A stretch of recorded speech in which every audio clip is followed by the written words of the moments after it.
Get ready for your daily dose of marketing strategies and tactics to get more people playing your indie game. You are listening to the Indie Game Marketing School with your instructors, Daniel Doan and Tony Chan. For today's episode, we're going to talk about how to stay consistent with your marketing strategy. So this is where Daniel's a huge expert in. So go ahead, Daniel.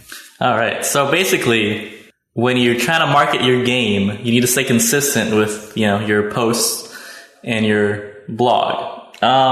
What you want to be doing is you want to be focusing on things that you can make a mental habit of doing every single day. It's okay to miss a day or two, but if you miss more than a day or two, then you're going to fall off the wagon. I know that because I've been there.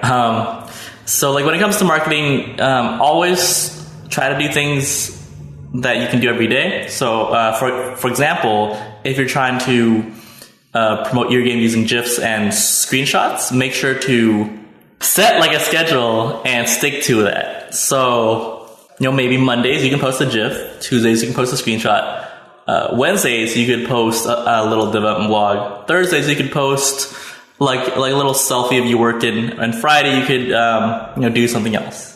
So it's all about being consistent and making sure that mentally you know what you're going to be posting at certain points of the day, certain days, and certain times of the month.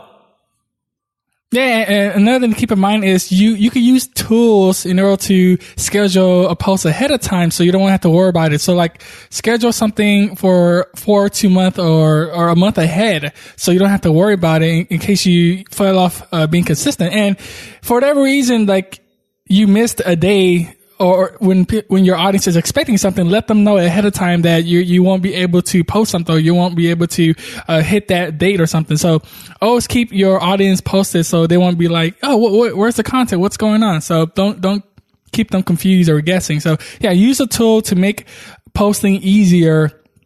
Or you could find someone to help you do it. It's not that hard. Like WordPress, you could schedule a post for like months and years, and you don't even have to worry about it. So yeah, you definitely use tools to make it easier on you. Yeah, and like it's kind of easy to overlook sometimes because as someone who might be new to marketing, you might not realize that it takes consistency to build that traction. And so like Tony said, scheduling posts in advance is a really good way to do it. You can use a tool like Buffer to do that. You can use a tool like Hootsuite also to manage your dashboards.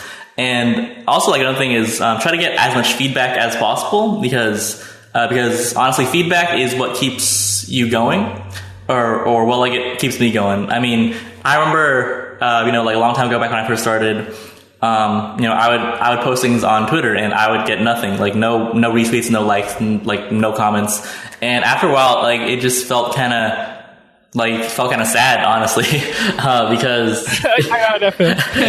yeah, because it feels like I was just talking to like no one, and like no one cared. So it's super important that you find ways to drive traffic to those channels.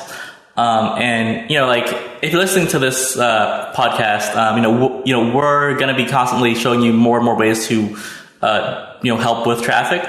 But yeah, I mean, it's all about showing up every day with great content, and then getting eyeballs and feedback to reinforce that, cycle. So it's content, audience.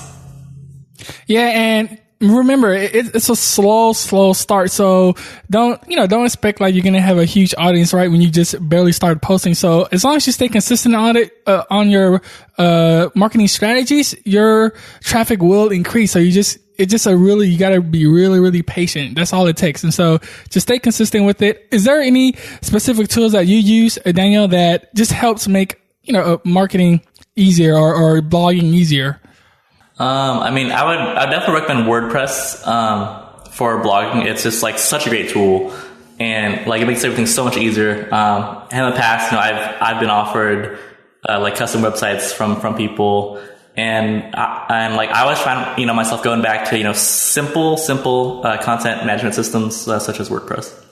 Yeah, WordPress. There you go. So that's it for today's episode on how to stay consistent with your marketing strategies. I'm Tony Chan from Game Dev Loadout. I'm Daniel Dunn from Black Show Media. This session of Indie Game Marketing School has come to a close. Be sure to subscribe for daily marketing strategies to help you find the fan base your game deserves. Don't forget to rate and review the show so we can bring you more valuable content. Until then, keep pushing forward. We'll see you on the next episode.